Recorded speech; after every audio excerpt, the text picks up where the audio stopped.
Welcome to the Rising Entrepreneurs Podcast, where we feature top founders and entrepreneurs and their journey.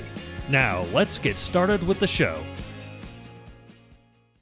Dr. Jeremy Weiss here, founder of InspiredInsider.com, where I talk with inspirational entrepreneurs and leaders. Today is no different. I have Kara Brown, LeadCoverage. And Kara, before I formally introduce you, I always like to point out other episodes people should check out of the podcast. Since Kara is also an EO, I always like to mention my friends in EO. Ethan of Zeus, you know Ethan? I do. He's awesome. Yeah. Yes, Ethan's the best. He's great. We have an interview with him on Robert Hartline, also of EO Nashville, was on the podcast, and there's been several awesome. Actually, Zach Wilcox from EO Chicago is in the logistics industry, and that's what Kara and her company specialize in. So Zach, you'll have to check this one out, because always, lead generation, demand gen tips for logistics companies or anyone is going to be helpful. So check those out and many more on InspiredInsider.com. And this episode is brought to you by Rise25. And at Rise25, we help businesses give to and connect to their Dream 100 relationships and partnerships. How do we do that? We actually run your podcast. We're an easy button for a company to launch and run a podcast. We do the strategy, the accountability, and the full execution and production behind a podcast. We call ourselves the magic elves that are behind the scenes making everything happen. For me, the number one thing in my life is relationships. I'm always looking at ways to give to my best relationships. And I've found no better way over the past decade to profile the people and companies I most admire and share with the world what they're working on. So if you've thought about podcasting, you should. If you have questions, go to rise25.com to learn more. And today I have Kara Brown. She's CEO of LeadCoverage, which executes lead generation specifically for the supply chain space. And Kara has a long storied career in marketing, including being one of the first employees at Echo Global Logistics, actually, which is here in Chicago. So I heard about them early on, Kara, and they grew really quickly. I mean, because you were one of the first employees at Echo Global, and they went public. And actually, your name is on the company's 2009 IPO press release. So, Kara, thanks for joining me. Yeah, it's my pleasure. Thanks so much. Trip down memory lane for my friends at 600 West. Yeah, I want to talk about what you learned at Echo Global at some point, but talk about LeadCoverage and what you do. Yeah, so LeadCoverage, we do demand gen, analyst relations, and public relations, really only for the supply chain market. But what we do and what we've learned and the execution that we do for supply chain clients can be used in any B2B space.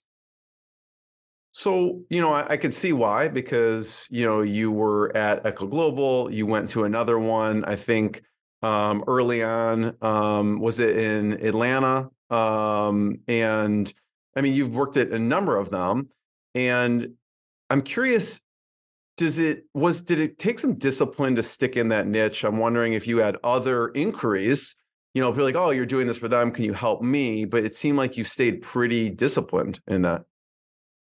Yeah, I'm not sure in my corporate career if it was intentional. Actually, I'm pretty sure it wasn't intentional. In my 20s, I wasn't like, oh, I can't wait to be a supply chain demand gen marketer when I grow up. It was definitely not a strategic plan. I think post Echo IPO, I got picked up by an air freight forwarder, and then from an air freight forwarder to a contract logistics company, and then from contract logistics to garbage brokerage, which was different but kind of similar.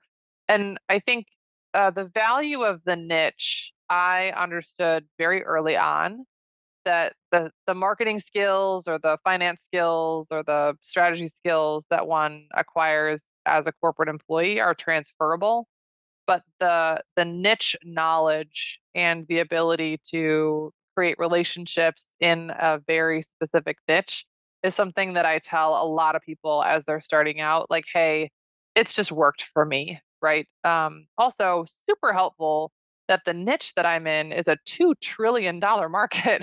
So we didn't pick a small one, which was fantastic for me personally and for the business. But I actually just got back from a phenomenal trade show last week in Orlando. And what I think is really valuable about being in a niche is I'm having a conversation with someone I've never met before. 'Cause it's a huge space, and a client walks by, and I was like, oh, actually, like this person right here could give you a recommendation right here. And the guy's like, oh, she's amazing, and you should work with her. And we've been working together for 5 years. So the ability to sort of be in one place, in one space, and do what we do really well, perfect it, and then share it with a $2 trillion space has been awesome.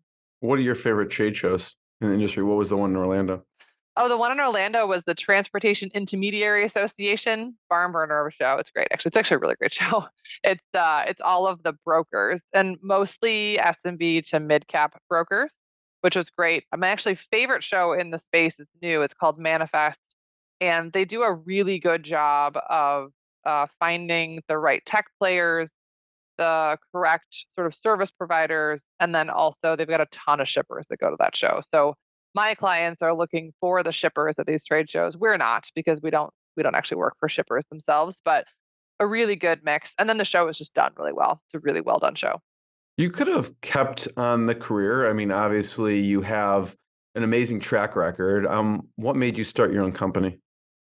It's a really good question. When I moved to Atlanta, I had actually started it once before. So in Chicago, I was one of those women that popped out kids, got an MBA, and started a company all at the same time. I don't do anything easy. Just Why make it actually, easy, right? yeah, Just like throw why them do all it at like, once. yeah, why be a stay-at-home mom and like just be a stay-at-home mom? You should definitely go back to grad school and start a company all at the same time. It was really because someone asked me. They said, "Hey, I think are you not working right now? Could you just like send some emails for us and help us out?" And Amanda Bull, who's now CEO of Ship Primus, was our first customer at the time, and she paid me $1,400 a month to write emails and manage her HubSpot early on. And I just really enjoyed it. And it wasn't actually about being my own boss, because frankly, I worked a lot more when I was a consultant than when I worked corporate. But it was great, and I was really happy. And so when I exited my last role, my husband said to me, you were happiest when you worked for yourself. This is after I had a couple job offers. And then I learned the statistic that less than 2% of female founders will ever break $1 million in revenue. It's an American Express number. It's actually 1.7% of women that start companies will ever break $1 million top line revenue. And I thought, okay, hold my beer. Let's do this next, right? I did an IPO. I work for private equity. I've done the venture capital raise. Let's do it for ourselves. And so it's just been amazing. I think moving to Atlanta was a really good opportunity for us to sort of start over in a new place. Chicago's lovely. It's a wonderful place to be an entrepreneur, but as a woman, it was really hard to get in the door. And so in Hmm. Atlanta, it's just such a welcoming community for minorities of all kinds, putting myself into that sort of box in terms of business. And just there's so many resources down here. The other question that you don't get living in Atlanta is, what business school did you go to? Because there's no Kellogg and booth down here. So moving to Atlanta, learning the stat, I just decided let's do this, let's try this, and I did it. So I joined EOA, which is the club for folks 250,000 up to a million, the EO Accelerator program, and they told me your goal is $1 million, and I was like, yeah, that sounds about right. So we did that in 8 months. We were in and out. And then I learned the stat that there are so few women who break 10 million in revenue bootstrapped that it is statistically irrelevant. They literally don't track it because it's so small. So you can guess what the next goal is for us, right? So yeah, do it yourself. Why not? We're having a blast. I know several people who actually from Chicago, besides it being cold, moved to Atlanta just for that reason, for the diversity and the opportunity, et cetera. So, you mentioned women leaders, and can you talk about Chief for a second and involvement in Chief? Yeah, Chief was a really fun experiment for me. In the thick of the pandemic, I joined as Chief. It is a really solid group of executive level women that learn from each other. Unfortunately, being an entrepreneur, we just have different challenges than folks that are in corporate America. I don't have a boss. I don't get a paycheck when I pay myself, but no one decides how much I make besides me, right? There's a lack of politics. I'm sure that my organization has politics. I am not naive, but I don't participate because I'm at the top, right? And so while I loved my time at Chief, I think what really brought home for me from my experience at Chief was that I belong in EO. I belong with other entrepreneurs that are, sometimes putting payroll on an Amex and not taking a paycheck and don't have security and are making decisions that affect the lives of the people who work for them. I think as an entrepreneur, I take the responsibility of paychecks that pay car notes and mortgages and healthcare and daycare very seriously. And it's just a different level of stresses and responsibility when you're an owner that has started a company than when you're a corporate employee who's running something for someone else. I want to talk about the evolution of your services. You mentioned Amanda early on was Yeah. asking you to do certain things. Now, obviously you offer, paid media ads, you offer public relations, marketing automation, rev ops. Talk about what you started off with offering to how you came to what you offer now. That's such a funny story. So my very first client, Amanda Wolf, I called a friend of mine who had been my agency in Nashville when I lived there, and I said, "What do you think I should charge?" And he goes, "At least $100 an hour." And I just about fell on the floor. I was like, "I'm not worth $100 an hour. Are you crazy? Like that's insane." So I think I charged like 80. Like I wasn't sure enough about 99. myself. Yeah, Right. like it was $89 an hour or something like that. And I tell this story to female entrepreneurs because now we're like 215 or 250 an hour. So like it's come so far and I have to remind myself, hey, you didn't start out like this. This just be reminded of how it started. And so And what I find too, Kara, is like it's not just female from when I'm talking to people, it's just people starting out. It's almost I don't know if it's an imposter syndrome, but it just feels I mean, when I'm talking to women, men, whoever, they feel like when they first start charging on their own, they undervalue themselves. and I don't know if it's undervaluing yourself at the beginning. I mean, no one would have paid me $250 an hour in 2017. Like they would have been like, you're a joke, right? And now we've got niche experience and 40 people and we have case studies that prove that we're worth it, right? And so I think you sort of have to do what the market will bear. I did have a funny conversation with a gentleman who is in the same space as I am. And I after we talked about pricing, I was like, dude, I need you please to increase your prices by 2x so that we can at least compete because you're so cheap that you're actually cutting off my legs, right? And so trying to sort of raise the level of pricing around the table, specifically in our space. But How did they back to react to the that? great, he was like, "Yeah, great. I didn't know someone would pay me that much money." And I was like, "Well, you got to try it." A smart man told me, "Keep raising your prices until someone tells you you're too expensive, and then raise them even more." And so we've tried a lot to raise minimums and raise prices and get to a point where we feel really good. And margin's important to us, right? We sell time, and so the faster we can do things, the more margin we make, the more successful we are for our clients. And I think that there's a lot of value in that. So I think the maturing business has a lot to do with what we're charging now. But your question was really like the evolution. So I was doing really demand gen marketing, and I'm not a designer. So I want to lay sort of this out for your listeners. We don't do design. So I'm not a marketing shop that will help you with your logo. We do math in the marketing funnel. So we spend a lot of time in HubSpot, Salesforce, pulling math, pulling reports, etc. And a dear friend of mine, Will Haraway, was running a PR shop in supply chain called Backbeat Marketing. And we ended up meeting on a client together. And I remember calling him after a meeting one day and I said, "Man, I don't want to do what you're doing." And he's like, "I don't have any idea how to do what you're doing." And I was like, "We should probably do this more often." So fast forward to 2019, and we are now official together. So Will and his team do analyst relations and public relations. My team does sort of the hardcore demand gen work.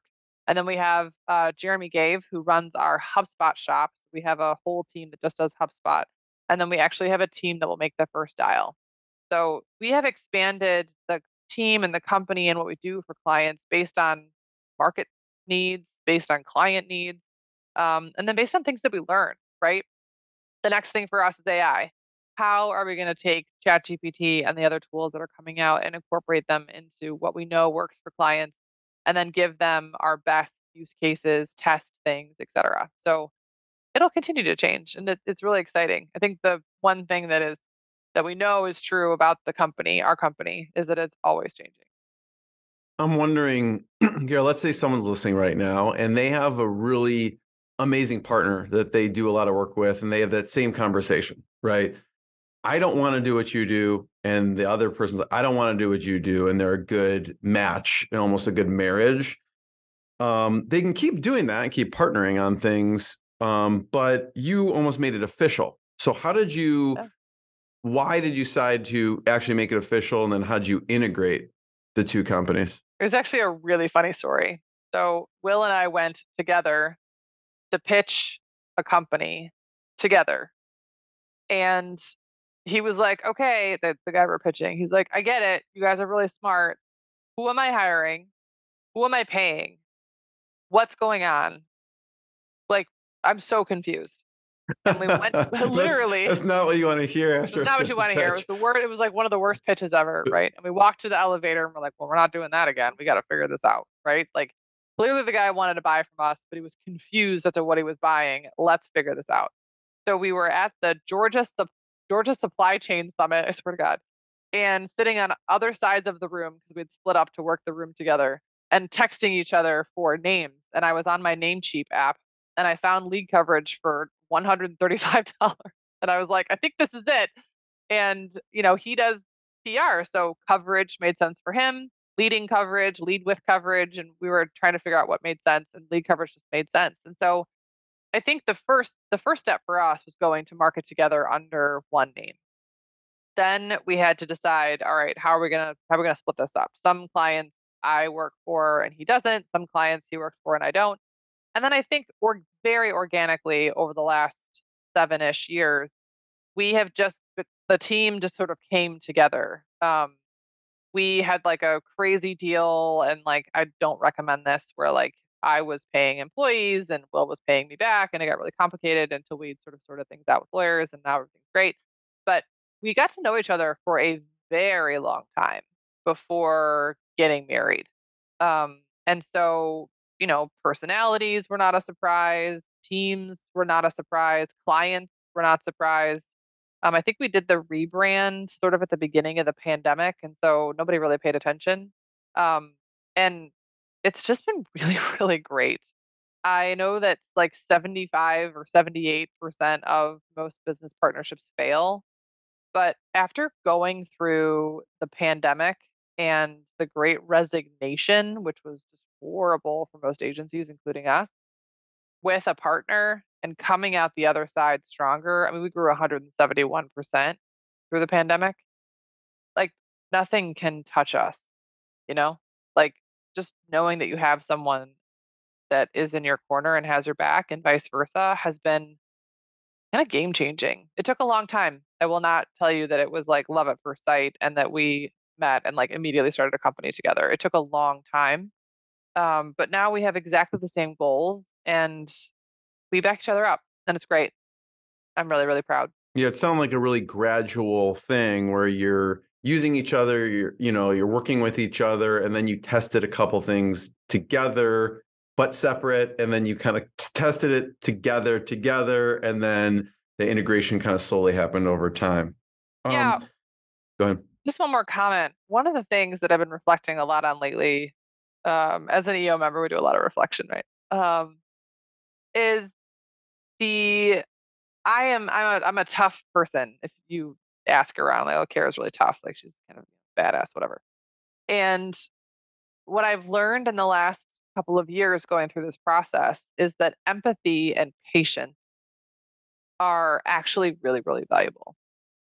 And so I move really fast generally and I make fast decisions. But this was one, and this partnership was one that needed time. It needed time to mature. It needed time to adjust. Everyone did. And as much as I, at the time, wished it had gone a little faster, I think that it worked out just the way it should have. And because of my patience, my ability to be patient, I should say, with this whole process of the partnership, it paid off dividends.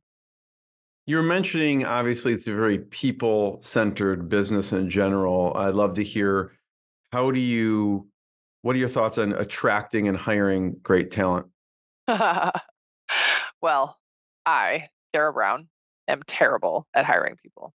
Terrible, terrible. Like If you say like, hey, what are your 5 gaps? Like hiring is at the top of the list. I am the worst. So we hired a fantastic head of people. Just they say that when you're growing a company, you have moments of these humans that come into your life and they are pivotal hires. And our head of people, Matt Edelman, was a absolute pivotal hire. Fantastic team player, amazing, made a huge impact on the team within days of being onboarded. And so I don't is the real answer. I am not allowed to anymore. I've made enough horrible mistakes, horrible hiring mistakes, that have cost me enough money that I know that this is something that I should not be doing. And it is for sure off my plate. I meet most of the folks that come to work for us, but there are some folks that I have not met, and it's probably better that I didn't. Um, yeah, I'm kind of scary. I can sell the dream, but man, have I made some huge mistakes. At what point in your company did you decide we need a head of people? Well, I wish I could have had a head of people earlier. We've actually hired other head of people, right? Other folks that we tried to get in this role. It wasn't until we found Matt that we found the right person for the role. I think we may have hired two before that, one or two before that. But um, getting the right person in the role with the right attitude and the right level of commitment and sort of the ability to work with me. I'm a hard person to work for if you are sort of a empathy person. I'm really tough, direct. I make decisions really quickly, oftentimes without a lot of information. And You're like a having true someone, visionary type of person. yeah, I mean, in the rocket fuel book, like textbook, which makes me, I'm a disaster, right? Like true visionaries are they have no attention to detail, make super fast decisions, move fast, right? Shoot point aim, right? That is me to a T. And so finding a head of people who was willing and able to work with that sort of leader um, at a small company during a crazy time in the economy, like finding that human was the best. And actually, in true transparency, I didn't hire him either. Um, I hired my husband to be my COO because he's a nuclear engineer and a fitness model, but the nuclear engineer part's more important. And he was an operator, and I was like, I'm dying here, man. Like you got to come help me out. And if So you're is gonna he work, the integrator? he is. Yeah. Yeah, he is the integrator. And so he found Matt and was like, we got to hire this guy. I'm not sure that I would have hired him on my own. But again, I make terrible hiring decisions. So it's really good that I've I'm all in on the Gino Wickman and visionary integrator, and I have gotten much better. Still not perfect, but I've gotten much better about delegating things that are just not in my skill set. Like I should not be doing these things, and so trusting the folks around me that I trust, you know, um, to make those decisions on our behalf. Yeah. So looking back, you had two other people before. What made Matt the right person for this? And also, if someone's listening to this, they could check out, Gino wrote a great book, Traction. Mark Windows and Gino wrote a great book, Rocket Fuel. You could check out an episode I did with Gino Wickman, a separate episode I did with Mark Winters. Those are both great, so check those out. What made Matt the right person looking back versus the other two people? Gosh, what made him great? I mean, everything makes him great. He's great. Or what should people look for in like a head people person? Just Yeah, so I'm just my experience share, right? Like yeah. I am no expert on how to hire head of people, but I will say that my experience with Matt has been a couple things. One, he is a recruiter at heart, the same way that I'm a salesperson at heart. And I can make decisions, hiring decisions quickly because I know that he's got a virtual pipeline of folks that he's been talking to, and he can pull someone out of his magical hat that's like a 10 out of 10 for a job in like a couple of days. And that gives us a ton of freedom. If I don't have to worry about waiting 6 weeks to get a couple of candidates, if I know I can get a candidate or two in a matter of 4 or 5 days, like holy cow, the ability to make decisions quickly is awesome. I think two is he tells me no in the nicest way possible.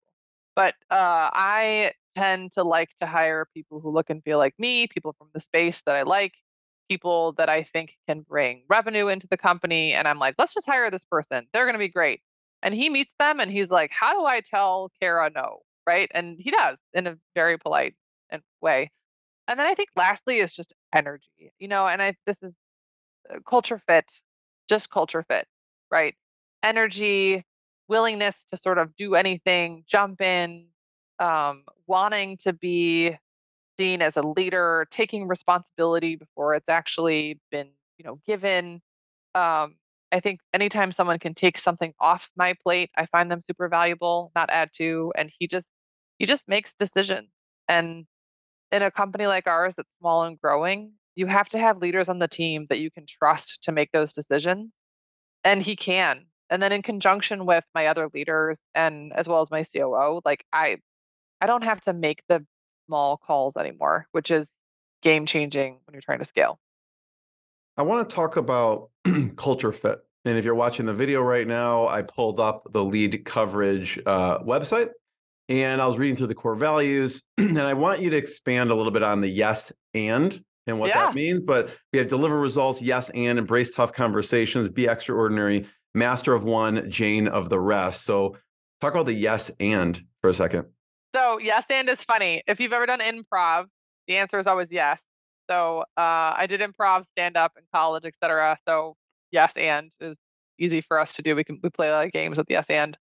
And I think the other piece to yes and is we are a consultancy, right? We work with clients every single day.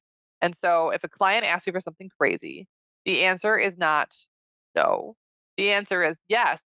And Jeremy, we are going to talk about how we take something off the plate to put something else on the plate, right? And so teaching the team about how to use yes and has been super important.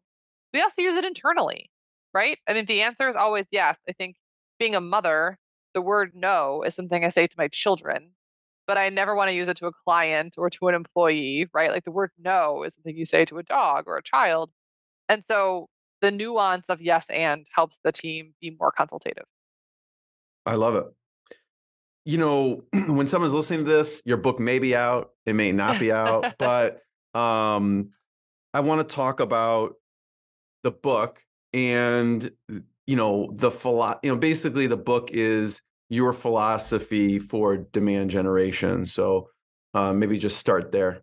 Yeah. So we have a 3x3 matrix for our philosophy of demand gen for B2B. So while we specialize in supply chain, this is usable for any B2B environment. It probably doesn't work for B2C. It's a lot more complicated there. So the philosophy is share good news, track interest, follow up. We believe that there are three funnels, not one funnel in sales. There is a prospecting, a nurture, and a customer funnel. And then lastly, we measure volume, velocity, and value. And the book, well, it doesn't have a name yet, which I hope it does by the time some of your listeners listen. The Yeah, if book, you're listening and you have an idea for the book, I yeah, don't know feel when free to this comes out. send Feel me a free title to idea. message them. Um, I think the book is, someone asked me, like, who is the audience? And I think it's 25-year-old Kara, right? It's the young hustler who wants to do a great job, who's working her tail off, trying to do everything for everyone wherever she is, and doesn't really know what needs to happen, doesn't really know how she should be measured, and is waiting for someone to tell her this is the book. It's also the book for her boss. It's for the business to business professional who knows that he needs marketing. He knows that he knows that his friends that are doing marketing are seeing success, but he doesn't really know how to measure it. He doesn't really know how to ask someone to do what he wants to do, and he certainly doesn't know how to manage it, how to measure it, right? So this book is for both of them. It's for her to say to her boss, this is the philosophy I'm going to follow, and this is how we're going to measure what I'm doing. And it's the book for him to say to her, hey, I think this is where we should get started. I think this woman's really smart and we should probably follow some of what she's doing. Let's go get started. That's the goal. So we can see there's share good news, track interest, follow up, and measure. That's right. Right. Under measure, you talk about measuring three things. Can you go a little bit deeper in the measure part? Yeah. So we believe that you should measure three things in your funnel, in your marketing and sales funnel, which is volume, velocity, and value. So volume is just, what are the deltas, right? How many are at the top of the funnel, middle of the funnel, bottom of the funnel? Show me the math against your total addressable market. We work primarily in the supply chain space. This is a random number, but I'll share it with you anyway. There are 19,677 shippers in America, over $500 million in revenue. So essentially, if you're going after enterprise shippers, which there aren't that many, right? The pretty small TAM, about 20,000 of them. Once you get into SMB, it becomes a lot wider. But if you're really going after enterprise, it's a small TAM. So the first question we ask our clients is, do you have the email address of every person who could buy from you? And 100% of the time, the answer is no. And so we spend a lot of time on volume. What is the appropriate volume? How many records should we have? How many are we touching? How many should we be touching? What is the appropriate volume for each stage of our funnel? Velocity is how fast are they going through the pipeline. So once we talk to someone, how long does it take them to go from a top level to a mid level to the bottom of the funnel? And then how long does it take them to turn into a customer, obviously? But we're tracking the velocity through deltas, really from top to bottom of funnel in the marketing funnel. And then value actually comes from a story a million years ago from my Groupon and Echo days, which was a very smart man told me it costs you just as much money to run a $2,500 account as it does a $250,000 account. So what is the value of each of the deals in said pipeline? And can you increase the value of those deals in some way? And then also, should you stop spending time on deals that are clearly below your threshold of value? So we track these three things, and then we track them actually inside each of the three funnels. So when you get really sophisticated, you're looking at volume, velocity, and value of your prospecting engine, your nurture engine, and your customer engine. And so the book will go into what are the appropriate KPIs to measure for each of these? How are they a little bit different? What are the nuances of cross-sell and upsell that don't exist in cold emailing or cold outreach on your prospecting funnel, et cetera? I'm really excited to get the book done because I would love to have really deep conversations with lots of folks around how to measure volume, velocity, and value at each of our funnels and how other people think about it, right? There's lots of other philosophies out there. So I'm really excited. What are some mistakes people make with cold outreach? How long do you have? Mistake number one, and this is all over my LinkedIn, is list cleaning, list management, TAM. How big is the TAM? Where are you getting the list, right? Everyone's using Zoom Info. So if everyone's using Zoom Info, guess who's getting a ton of emails? Anyone in Zoom Info, right? Like, where are you getting these lists? Can you find lists from places that other folks aren't getting lists? How do you clean them, right? A clean list is super, super important. So I think that's number one.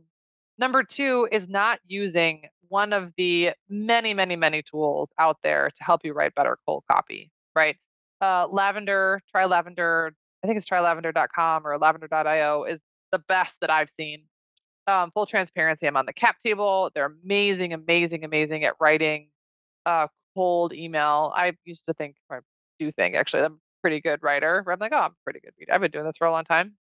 Put an email in Lavender. They're like, you get a C-. I was like, screw you, Lavender. Like, what do you know? And it was totally true. Like a bunch of things that I had done wrong. And so I think making sure that you're just using the tools that are out there to write great cold email. And then lastly is follow up. I think the hardest thing that people miss is the ability to follow up quickly is the difference between closing a deal and not. And I'm guilty of it. I'm busy, right? We all do this. But Inside Sales and Harvard did a study that said if you can talk to a human within 5 minutes of them showing you a buying signal, you have a 900% better chance of closing that deal. So people are losing deals because they're just not following up fast enough. So can you stay rigorous and diligent on follow up and not just let it be the last thing you do at the end of the day? I was talking to someone, Carrie, you'll appreciate this, who they're an agency that serves lawyers and they do lead generation, and the firm was saying it's not working. And then they brought up, I think they use CallRail for call tracking. And they go, well, let's bring up your call tracking. And they go, missed call, missed call, missed call, missed call, missed call. And like you're saying, they were calling and they were not getting anyone on the line. So I just found it kind of interesting. It wasn't working apparently. So Right. it's funny, going back to your previous question, which was, how has the business evolved? We have our own SDR team. I don't sell it separately. We don't make cold calls.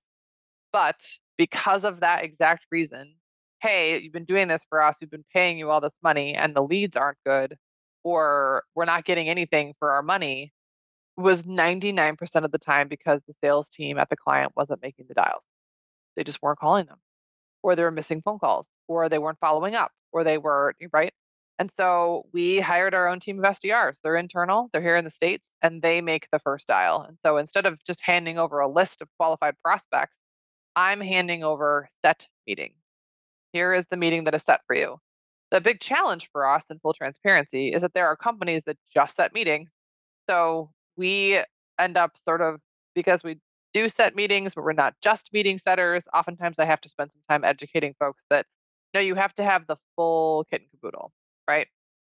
Because cold dials will convert at a 1% ratio, warm dials will convert at a 60% ratio, and hot dials, meaning that someone has filled out a form, they're interested, they're on the website, they're doing some research, will convert at 40%.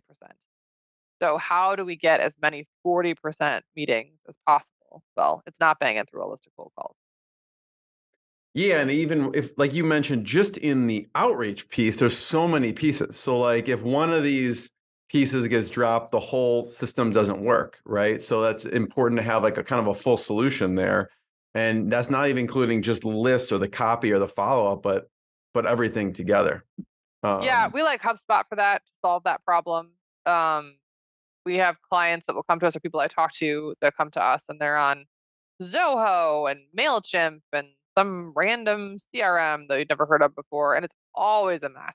So get yourself on HubSpot. It's definitely the best in the space, really inexpensive. We've got enterprise clients that use it, so like enormous companies are using it for marketing automation, also for CRM. It's great for any mid-cap company, and then anyone can do it. It's DIY, right? So while we're a platinum, diamond, good grief, Kara.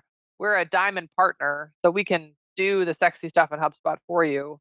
It's not so complicated that someone else can't use it on your team, or someone can't use it on your team. And so the putting all of the pieces together is was really hard. The average business to business marketing technology tech stack is 17 thick, which means that whomever is doing your marketing, if you're B2B, is using 17 to 25 pieces of tech every day. And there's just no way that they talk to each other, right? And then we also talk a lot about with our clients, like I had someone say to me, well, we see all that in Google. And I'm like, no, you see aggregated data in Google. You see top line aggregated data in Google, but Google doesn't tell you that Dr. Jeremy was on the LeadCoverage website, and because he was, you should call him. Like Google doesn't give you that sort of primary intent, you know, nugget or clue. That's all in HubSpot. So we spend a lot of time educating folks on that. I want to highlight a little bit and understand more about what you actually do. Can you talk about, you worked with a robot company? Yeah, lots of robots. We love robots for warehouses. Yeah, so really the way to think about what we do is a campaign led initiative, right? So for us, campaign starts with public relations. And public relations are market specific information, right? So this is not the 5 best ways to choose a robot for your warehouse, or a blog post about robots in 2025. Like evergreen copy is important and you should have it, but you should not expect it to drive a lot of demand gen. But market specific copy, market specific, timing specific public relations that is then published by a third party that you can use should, in theory, drive demand gen. So the way we do it is we put this piece of copy out there, content that is a public relations based, market specific piece of content, and then we share it on all of our channels. So this is, we write an email sequence, landing pages, social media, etc. And we also get it picked up by other publications. So in our space, very sexy ones like Inbound Logistics, Supply and Demand Chain Executive, and Material Handling Today. But these are really valuable, like super I valuable. find it funny because when you were mentioning the conference, one of them was like, the transportation, blah, blah, blah. And the other one's called Manifest. So, very different naming and marketing. Very So, sexy names in our space, Yeah. inbound logistics and transport topics, but really, really important for the folks that are your target audience, right? It's not about you and like, you don't want to, People Magazine, that's nice, but truck drivers don't read People Magazine. Maybe they do, but like the ones we're trying to reach, we're not really sure they read People Magazine. We do know that they are paying attention to material handling and inbound logistics. And so we make sure that they're published in the right places. And then we also put some paid media money behind this. So this is where you publish to LinkedIn, Google, right, Facebook, maybe depending on the audience. And everyone is different. But for the robot company, this was all LinkedIn. And we shared a market specific piece of content. This was also sort of around the pandemic time. And so people were really, really concerned about how am I going to put a plan together to share with my board? And how are we going to handle this sort of now and in the future? So we called it Facing the Board. And the key to this was getting 3 partners to come on the series of webinars with us. Again, this was sort of thick of the pandemic. I would not recommend a really thick webinar strategy today. Folks are kind of webinared out, but we're all going back in person to these trade shows. So how do you do something that is around your audience where they are meeting in person, right? And then we did this series of, I think it was 6 webinars total. We had 265 people register for one or more of the webinars, and then we called every single one of them. After calling every single one of them, we set 18 meetings. They then closed 50% of those deals at an ARR of 3 to 10 million per deal. So that's potentially upward. The top line of that is $100 million put in the pipeline, right? So these are very specific, led by public relations or analyst relations, buoyed by the demand gen team plus paid media, and then followed up with our internal SDR team to make those dials. And that's when the magic happens. Here, that's killer. Thanks for sharing that. Yeah, it's fun. How do you position the call when you're calling them? When I'm talking to my prospects? No, when they're calling, the SDR is calling the people that register for the webinar, how are they introducing themselves and kind of what's the topic of the conversation? Sure. What's the script? Yeah. So every script is different. For this one, it would be, hey, I'm calling from XYZ company. They ghost as our clients. And we saw that you attended that webinar and wanted to see if you were interested in getting more information and setting a meeting with XYZ SVP at said company. So these are very specific. These are not cold calls, right? A cold call is just like, hey, Dr. Jeremy, ever heard of LeadCoverage? No. Right. Cool. Can I tell you about it? No, I'm busy. Oh, shoot. Like, okay, hang up. Yeah, right? these people already registered for a webinar and possibly even watched the webinar. Yeah, and we actually go backwards in terms of attendance, right? So if you registered and attended 2 or more, you were the first people we called, and then we sort of backed into folks that registered but didn't attend. And then we had lots of options, right? Like, hey, Dr. Jeremy, saw that you registered for the robots and warehouses facing the board, but you didn't get to come, or you were busy. Can I send it to you? We also had partners on every single call. So we're talking McKinsey, Bain, like big consulting firms. So just wanted to make sure you got the report that McKinsey talked about on the webinar. I have a copy for you I'd like to send to you, right? The giving of the information for free, which is clearly what we do every day, all day, was really important for those phone calls, for sure. I love that because I would think, I'm guessing here, but most people are not, following up.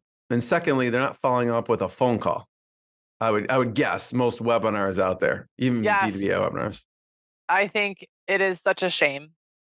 It's just such a shame that we put all of this time and energy and effort and money into these events, trade shows, webinars, white papers, whatever, speaking engagements, to then just ignore what happens next. It makes my heart hurt sometimes when, we went to a client went to 4 trade shows. They spent probably close to $1 million, right? Between travel and trade shows and stuff. Maybe not quite $1 million, but pretty close. And had no idea how to track it.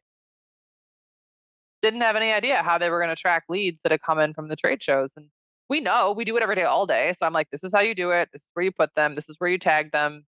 And it took weeks and weeks and weeks and weeks and weeks to be able to understand what was happening post trade show. And it turns out that someone just put it in the system wrong and they weren't owned.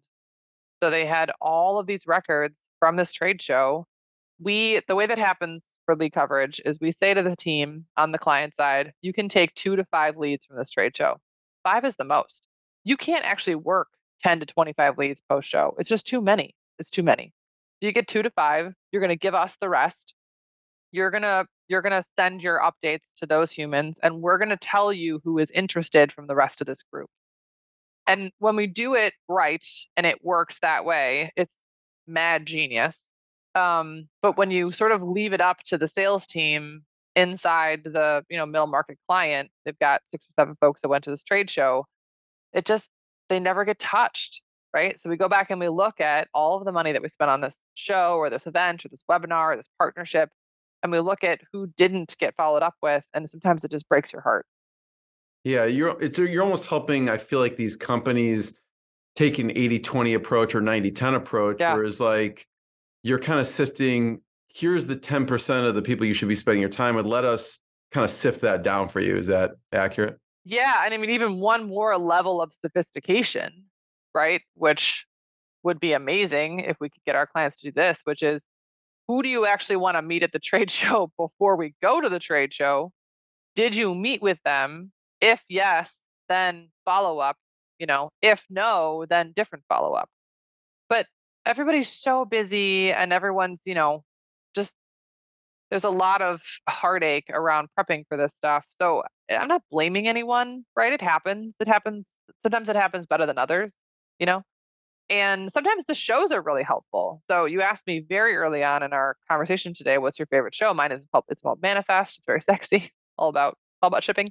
But the app for this show is phenomenal. Phenomenal. You can set meetings on the trade show floor. You can tell people where you want to meet them. You can message people in the trade show app. It's just the best thing I've ever seen for trade show activation. But the other challenge is, like, we can't see inside the client salespeople's Manifest app. So you're like, okay, Johnny, these were the 5 people on your list. Did you meet them? Oh yeah, and I met with 12 others too. Cool. Who were they? Oh, I don't know. I'll get it to you. I'll send it to you. And then we never get it. So the coordination of these super expensive, really high dollar investment sort of practices, like shows and like these expensive webinars, if you're paying someone to be on, I think there's a lot more. If you are diligent about it, it can be super, super successful. It's the diligence that can be the hard part. Yeah, no, I love what you said there about it's almost being proactive as opposed to reactive, right? I mean, we're talking about after the fact, but you're like, wait, if we have this strategy beforehand, which you advise your clients on, it could be that much more fruitful. Yeah. And then also, I mean, if you're sophisticated enough to have some sort of ABM campaign going, account-based marketing, where you have tier 1, tier 2, and tier 3 potential clients, and they're going to be there, the ability to divide and conquer on your sales team, the folks that are going to be there. But that's, I mean, for most of my clients, that's pretty darn sophisticated. Like, knowing who your top tier, wish list clients are, and then identifying who's going to be at these trade shows, and then assigning someone to follow up. Like, that's pretty sophisticated for most of the folks we talk to. Yeah. But if they all did it, they'd be crushing it. Well, that's why they hire you, Kara. So, Kara, I just want to be the first one to thank you. This has been tremendously valuable, and I want to just point people to LeadCoverage.com to learn more about your company and more episodes of the podcast. And Kara, thank you so much. I appreciate it. A pleasure. Thanks so much. Thanks for listening to the Rising Entrepreneurs Podcast. This episode is powered by Rise 25. Please subscribe and check out future episodes.